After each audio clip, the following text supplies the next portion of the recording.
3 signatures from representatives of Mexico, Canada, and the United States led to cheers in Mexico City this week.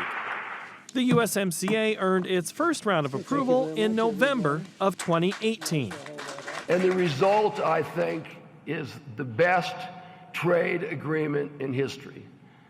I think it's going to do the most for manufacturing in this region. It's going to do the most for farmers in this region. Its digital trade and e-commerce provisions are the gold standard. There are none better in the world. But the exact details and language have proven to be challenging and time-consuming. A year has passed now, and 4 months of that year, we got to blame President Trump because it didn't move, because he had tariffs on aluminum and steel. So it took us almost 5 months to talk the president out of that, take him off. He took him off. And eventually, many of the hurdles were cleared by the groups working for passage. The pact nudges manufacturing back to the United States, requiring 40 to 45% of cars eventually be made in the countries that pay auto workers at least $16 an hour. We were in range for a while, but until we could cross a certain threshold of enforcement for our workers' rights, for environment, and for the prescription drug issue. The pressure between parties involved in USMCA negotiations was palpable as they tried to balance what would earn passage in each country that wasn't the deal.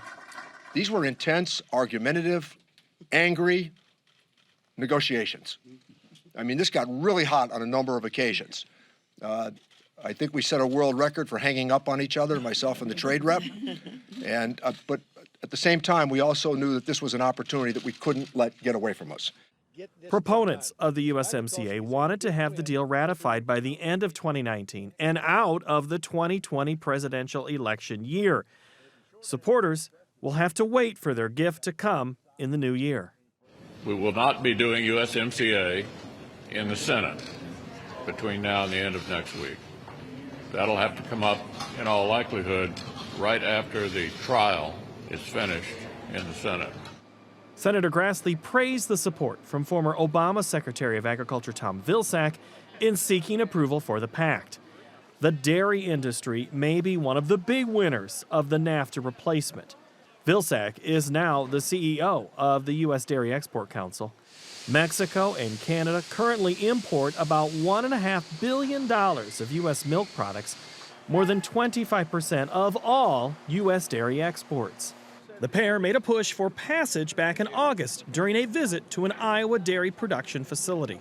The U.S. International Trade Commission, or USITC, says USMCA would increase U.S. dairy exports to Canada by $227 million as the Class 7 policy restricting imports is removed. Exports to Mexico could rise by more than $50 million. RCAF, the nation's largest producer-only cattle trade association, says USMCA is a win for agribusiness giants at the expense of cattle farmers and ranchers. Other U.S. commodity groups praise the deal as a chance to export more American-raised goods to their already major trading partners to the north and south.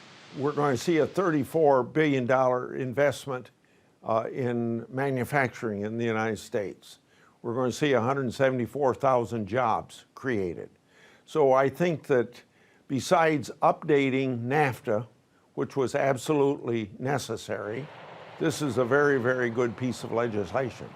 The USITC says USMCA would add $68 billion in GDP and increase food and agricultural exports by $2.2 billion. The Mexican legislature could sign off soon. The Canadians are likely to take the deal up in late January. For Market to Market, I'm Paul Yeager.